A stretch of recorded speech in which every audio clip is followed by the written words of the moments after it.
Wow. Okay, if you're not awake, you're awake now, Zach. Yeah, no kidding. Beautiful. Hello, and welcome to the Rock Metal Podcast. I'm your host, John Harris. On my left-hand side is my right-hand man, Gabriel. We have a crawling back, so we need to undertow it. Undertow. Undertow. I'll explain undertow. I'll explain what an undertow is later. It's a cross current underneath moving water. Yeah. Hence the toe undertow. Today on the Rock Metal Podcast, we have Discrepancies. And they've got a new album called The Rise, which was released on October 23rd via In Vogue Records. Right now I'm being joined by Zach, and he's going to share some... Man. Hello. How's it going? It's going fabulous. I mean, granted, I don't know how things are where you are, but being in Canada, we've got like 3 feet of snow, and it's below freezing temperatures. So, you know, I figure for November, that's pretty normal, though. Yeah, for sure. Not too bad. That's good. My neighbor, on the other hand, I was shoveling snow the other day trying to find my house. That was initially my point, was just I got home from work. There was like 3 feet of snow. I just had to find my house. And my retired neighbor comes out like he has anything else better to do. And he's like, this is crazy. I'm like, no, it's not. It's November. Like, what? Right. He's like, but I had to shovel. Well, like here, it's like you don't know what the weather is ever going to be like. So like, I think in a couple weeks it's supposed to start getting like snowy, but like right now I'm about to go on a walk outside because it's like 60 degrees. So it's like you just never know how it is. Wow. Yeah. Okay. All right. A little bit jelly over here. A little bit jelly on the Rock Metal Podcast. The Jelly Podcast. The Jelly Podcast. Okay. Boom. Now, Zach's going to be chatting about what the Discrepancies have been up to this year. We've got a couple of stellar tracks, and I also really dig what it is that the boys are up to because, I don't know, do you guys call yourselves rap metal? What do you guys call yourselves? Yeah, I mean, I kind of consider like rap rock kind of because we're not like super heavy. There's a couple heavier songs, but yeah, we're basically considered to most people like a rap metal type deal. So yeah, that makes sense. Okay. Because something that, as I was listening to the tracks, and I was just like, oh, I like it. It's very modern, very polished. But something that I remember from back in the day, you know, when rap metal kind of first became a thing, was I just didn't feel like the bands that were doing it at that time were melding the two genres together. It just sounded like a train wreck to me. Sure, okay. I understand that. Yeah, but something that you guys are doing is it fits. It just works so seamlessly together. I can't imagine it any other way. Thanks, man. I appreciate that. But we try to keep it fresh and also, you know, not too much, as you say. So, like, yeah, that definitely is what we try to do, yeah. Well, and I can also see, I'm now looking at the credits, that Joey Sturgis did the mixing and the mastering, or at least was on the team for the mixing and mastering. So that's not a surprise as to how it came out sounding, so good. Yeah, he's like since I've been in middle school, I've been a big fan of his work. So that was really cool. We got to work with him. He's about as crisp as it gets on the mixing and mastering ends. So now you mentioned just there that you've been a fan of his work since middle school. So I'm guessing, you know, you're grade 9 right now. You're just like, you're so excited. Just kidding. Pretty close. But tell us about that process. What was it like reaching out to him, finding his contact information, and ultimately realizing that within a few keystrokes, he could be mixing your record? What was that like? Well, it actually started with Tyler Smith, who is the vocalist of a band called Danger Kids, who, if you haven't heard of, is another rap metal band. They're a little bit heavier than us, but they have rap in it, and it's more like a metalcore side of that. And he does a lot of mixing and mastering. He's done stuff for like I Prevail, Falling in Reverse, stuff like that. So we were working with him initially, but he works with Joey Sturgis also. So he randomly sent us an email one day from my memory and said, hey, so Joey heard I was working on this and he actually likes it and wants to know if he can like help me out with it. Is that okay? And we were like, yeah, I guess, go for it. And yeah, so he ended up working on it, and then Joey was sending us the final mixes. So I guess that I'm not sure exactly how it worked, but I guess Tyler would start it up, and then Joey would kind of polish it. So yeah, it worked out really well. Okay, so that must have come as a big surprise then, because it wasn't like, I've heard the fateful story of the drunken metalhead looking at the contact information on their dream mixer's Facebook page or something, and it's like 3 o'clock in the morning, and they're like 4 whiskey sours in, and they're like, I'm gonna do it, and then we're on the show talking about how they did it. But this is even more like chance, like he just kind of fell into your guys' lap. Yeah, exactly. We had known, well, not known, but like, we knew of each other. I talked about Tyler for a while, and we knew we wanted to work with him, and he does a really good job. And then, yeah, to hear that Joey was also going to work on it was definitely a surprise that we were pretty excited to hear about. So it all worked out really well. Was it, because I'm familiar with his work, I've watched him do mixing before. Was it all a surprise or a shock when you guys recorded the tracks and you got used to hearing what they sounded like pre-mix? And then was it a big drastic change after Joey worked on them? Or like, how did the whole process work for you guys in finalizing the mixes? Yeah, it was pretty different because we initially recorded the album with our friend Matt, and he had finished it up or whatever, but like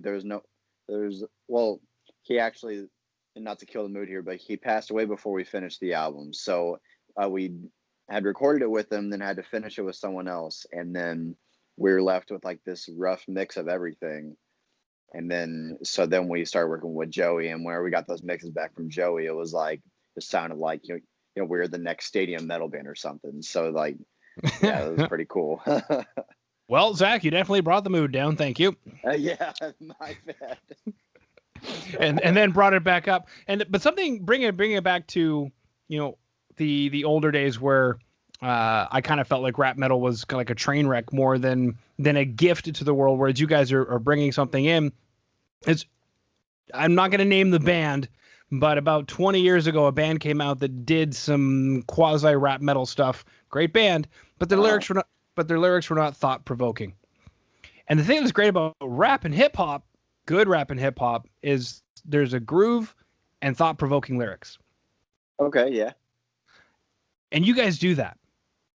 Yeah, Antonio takes a lot of pride in that. He's not one to take shit for lyrics. He's kind of a very straightforward, like, he wants there to always be a message. He never wants us to be talking about money or something that we don't really have a lot of. It's not like he hates the gimmicks, pretty much. He's a very real person. So well, that's good to hear, and definitely some props to Antonio, especially if he's listening in right now, because as I was just to mention, I was listening to the album before we popped onto the call, and just from the very first, I can't remember what it is off the hand, unfortunately, but just when the minute Undertow came in, I remember being like, okay, not only is like the guitar tone great and like everything is great, which as a metalhead I appreciate and I'm listening for, but as somebody else who appreciates hip hop, this rhyme has got me thinking straight from the get-go, where I'm almost like, oh no, he's saying more thought-provoking stuff that I need to start catching up to, which is it's crazy because in metal that doesn't really happen. You just kind of like fall into a groove with like the drum sound or the guitar sound or something. Right. But with hip hop, it's like it's designed so you can listen to those lyrics. It's crazy. Yeah, when he writes, like he ends up he puts over the music. The first time I listened through, I just think if it all meshes well, and then I'm like, I should probably go back and listen to what he says, because he usually has some pretty real stuff to say. So, and a lot of it's hard to catch. There's a lot of times where he goes kind of quick, but it's important like to go back and like check it out, because I like when I show my friends my new stuff where I'm like, oh yeah, like, so listen to the drums and all that, but really listen to the lyrics, because like he's really saying some stuff that I think will resonate with you and stuff and whatever. So yeah, he's really good at that. Yeah, and you mentioned resonating with people, and I don't see any particular issues there, but you mentioned showing it to friends, showing it to fans. not necessarily you guys are like a new thing. It's kind of funny. I'm kind of talking about like you guys are like a new thing. But how do you feel that you guys are resonating with this particular album anyway? Um, we had wrote quite a few of the songs like to purposely resonate with different demographics of people and everything, and yeah, so far the response has been really good with that. We've had a lot of people. Well, like on the last album, we had a song called "Not Alone," and that song we probably get a few messages a week saying that it, saved someone's life or saved someone from committing suicide or different things. So we tried to obviously try to continue that message of hope and like positivity in this next album. And so far, the response has been pretty well. It's still working on getting out there. I think that we have some songs that'll really get to people the more it gets out. But like even so far, it's been really good. The response has been awesome. Well, it sounds like you guys are making an effort to resonate with people, and that's got to be hard every single song to do that. Yeah, we don't do it every song, I guess. We do it probably about half because like I actually just did an interview last week and I was even telling her, I was like, we don't want to be that band that's always like trying to be like all serious all the time and whatever, like because we're all like really fun dudes, to be honest. So we all like to party and whatever and hang out. So we also have to have those songs on the album that are about partying or just having fun with your friends or something like that too. So You can't always be just doing push-ups in the ice rink. Exactly. 100%. Now, this looks like a very professionally produced music video, a bit of coin behind it.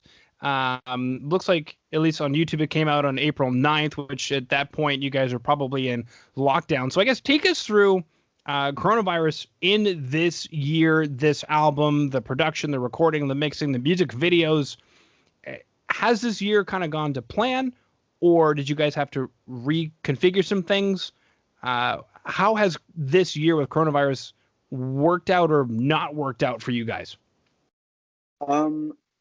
It's worked out and not worked out. I'll start off with the good part with it being able to work out is that since we can't like play shows or anything, we've been focusing on putting out more content on the internet as far as videos go or music playthroughs or whatever. So we're trying to do like a little like formula where we release a new video every 6 weeks. And it's kind of what we did. We stayed pretty close to that plan. And yeah, so that worked well with like the video stuff because as long as we didn't have like a gigantic crew in the shooting, areas, then we would be fine. So we'd go film a video and then drop it and then have that content, which is a new song too. So people are eating it up. And that new content makes up for us not being able to get out and play shows to new people. So in that aspect, it worked out. But on the flip side, this album's been done for over a year and a half now. And it kept on getting pushed back for different reasons. And then we were like finally like, all right, now it's dropping. And then coronavirus hits. You gotta be kidding me. So we kind of put it off more and more. And then we didn't want to drop it if we weren't going to be able to tour off of it right away. But we had been sitting on it for so long and fans were expecting it for so long that we were kind of like, all right, let's just put it out and then see what we can do. So that's kind of where we're sitting now. We're just kind of waiting and seeing how it does with the world right now. Well, is this just scene in the beginning of Crawling Back? Is this a coronavirus patient or is this a coincidence? That's just a coincidence. That was just an idea that we had, like a terminally ill person. Yeah, and I never really thought that it would correlate to coronavirus. That's funny that you say that because I never would have put that together. But like now I'm not gonna be able to not think of that whenever I see that video and be like, she has the damn corona. Well, I mean, I guess he's not wearing a mask, and I don't know. She's at home on oxygen. I don't know how feasible that really is, but that was my thought. And I looked at the release date, and I was just kind of thinking to myself, is this a coronavirus video? Because some bands are doing that. Or did you guys film this early enough and it's just a different concept? Okay, that's creepy. She's in the water and he's having a dream, and that's creepy. I wanna unsee that. I can't unsee that. Yeah, that's a fun video. Well, I mean, I guess take us through this, and maybe this is a bit personal, but it seems like you guys have some funding. Is that just savings? Did you guys do crowdfunding through like Indiegogo? How were you guys able to put together these videos? The production team, I mean, everything is incredible for this release. Yeah, we're signed, so we get like some label backing, and whenever we can't do that, we kind of also like fork out our own money when we need to. But the label has been a lot of help for this album for sure. And with Crawling Back, that was with our friend John, who used to work with the label. So, they already knew each other, and we kind of worked out a good deal that worked for all of us, and just try to work with the label and our own funding as well, and kind of like even mix it up sometimes. So. Okay. Now, Yep. you had a couple of the tracks you guys wanted to chat about today was Crawling Back and Undertow, which I know have videos, so they are singles. But it's a banger of an album. Out of, what is it, 10 tracks on the album? Yep, 10 tracks. How did you guys pick a couple of songs, to release as singles, and why these tracks?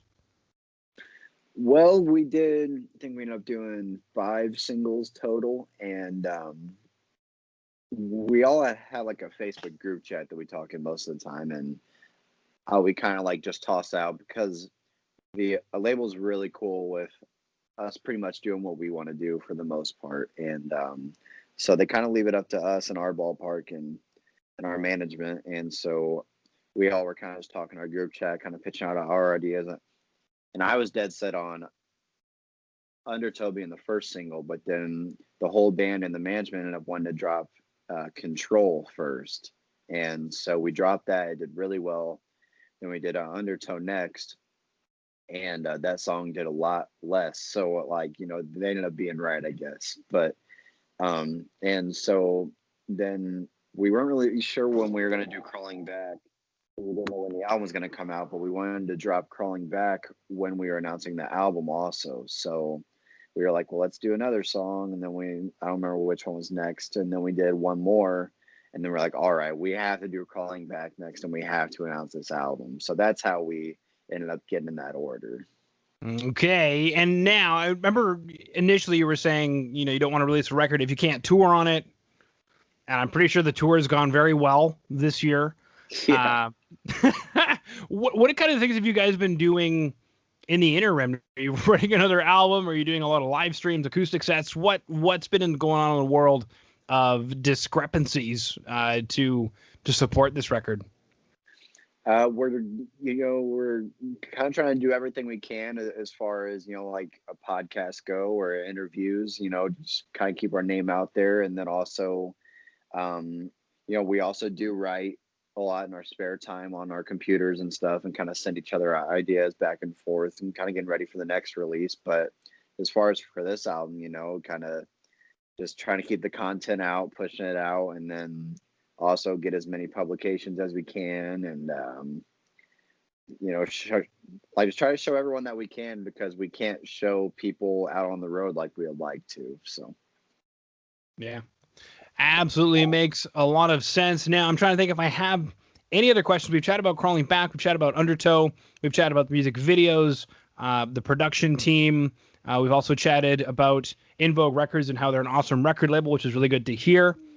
Yep. And we've chatted about Antonio's sweet lyrics. If he calls them lyrics, I don't know what he calls them, but yeah. I guess the record, The Rise, as a whole, is there a theme? Is there a reason it's called The Rise? Is there something that you guys are looking to deliver as a package instead of singles or an EP? You guys chose to give us a 10-song album. Yeah, the last album was called The Awakening, and that was our first full length. So the next step just seemed fitting. And before we even came up with the name of the album, we had Undertow finished, And the first line of it is, "We're on the rise. You should probably face it." And so I had personally thought, oh well, the next album after The Awakening, it would be great for it to be called The Rise, because you had The Awakening, then you have The Rise, and then well, I don't know whatever's next. If we keep with that theme or whatever, that order, maybe the next one will be The Fall. I don't know. But yeah, that's how we kind of came up with that. The album's just kind of you know has a few different themes on it, with losing our producer and everything, and also we try to stay fun too. But also there's out songs like an Undertow about like just kind of breaking through the bullshit and kind of like rising above the hate or the hardships of the band and kind of like trying to break through to that next level. Is it topics like that? Are they stronger and resonating more now for you guys than when you had originally written them? Yeah. As far as like the rising above kind of thing, because the process of doing this whole album was just so much harder than we ever anticipated. So to be able to say that we got through all that hard stuff to get through to finally be able to put it out and kind of start breaking into the next, level of the industry. Yeah, that definitely, for sure. We definitely felt like we put in the hard work, and we're starting to rise above, for lack of a better word. So. You are rising because you're now on, my little show. You're on the Rock Metal Podcast. So I'm having fun, man. This is good. All right. Well, so we've chatted about Crawling Back, Undertow, The Rise, music videos, In Vogue Records. How do you like your pizza? Pineapples on pizza. Is that a thing for you? Pineapple on pizza is okay. It's not something that, like, if someone asked me, like, hey, what kind of pizza do you want? I'm not going to say pineapple. But if someone was like, hey, I got pineapple on my pizza, do you want some? I'd be like, sure, that's cool. Okay. It's kind of like that. Okay, so Zach's ultimate favorite pizza, and since you're from Illinois, I'm going to expect some battleground statements here. As far as I don't know, is Chicago style pizza a big thing outside of Chicago, or is it just Chicago? It is not big outside of Chicago, but like whenever like people like me go to Chicago, you always have to get some. It's kind of a deal. So yeah, because like I feel like whenever people try making it around here, it just doesn't end up being the same thing. I could see that. Okay. What about hot dogs? Chicago style hot dogs. Is that a thing outside of Chicago? That's also not a thing outside of Chicago, and I've never had one to this day. What? I know, man. It's like I'm not that far from it, and I love trying different foods. So I need to do it someday, but I'm just not in Chicago enough, and right now there's no reason to go. So someday I'll have one. Yeah, I don't think I've ever heard a truer statement. Sorry for all of our listeners in Chicago. You live in a great place, I think, or you think, or maybe you're probably going, that's the smartest thing I've ever heard. Who knows? It is a really cool place, and we have a lot of fans there and play there a lot. But right now, everything's shut down. Man, I'm not going up there. Yeah. Okay. So then how does Zach do his pizza? What's on the Zach pizza? Man, I get a lot of stuff for this, but my favorite pizza is Domino's Philly cheesesteak pizza. It's unmatched. You can't beat it. I'm sure you guys have Domino's in Canada, right? Oh, I know exactly what you're talking about, and it's disgusting. So I can see why you get a lot. Oh my God, it's disgusting. I don't know, man. If you want a more traditional style, I'd say I'm a pretty good cheese with extra cheese kind of guy. Cheese with extra cheese, baby. Yeah. All right. Sure. Up here we have something very similar as well to the Philly cheesesteak, which is called a donair pizza, and it's similar to shawarma. So you take like this thin sliced beef, and then somewhere along the lines, some kind of a sauce was invented, a very sweet sauce made with sweetened condensed milk, vinegar, and garlic. Okay. To accompany the thin sliced meat, and so it'll be that for the sauce, and then the cheese and the meat, and usually like onions, tomatoes, that kind of a thing. So very, very similar, but we also still have the Philly cheesesteak one as well. Yeah, the Philly cheesesteak is my all-time favorite food. Like a real Philly cheesesteak is my favorite food. So I think that's why the pizza sticks with me so well. I kind of want one now, and I don't know why. It sounds incredible. It does. We should get one. And I don't know if this will work down there or not, but up here, if you use the code UNI, UNI, it gets you 50% off. On what? Domino's. Oh, man, I need to check that out. So, try. Yeah, it works here. I don't know if it works there or not, but code UNI, UNI, gets you 50% off. I'm going to have to look at that. That's a clutch move. Thank you. You are quite welcome. You got some clutch drums, baby. Thanks, man. Appreciate it. You got it. All right. Well, unless there's anything else you wanted to bring up, I just wanted to thank you for coming on to the Rock Metal Podcast. For sure, man. Thanks for having me. I had a lot of fun. Yeah. Go ahead, hit stop, please, sweetie.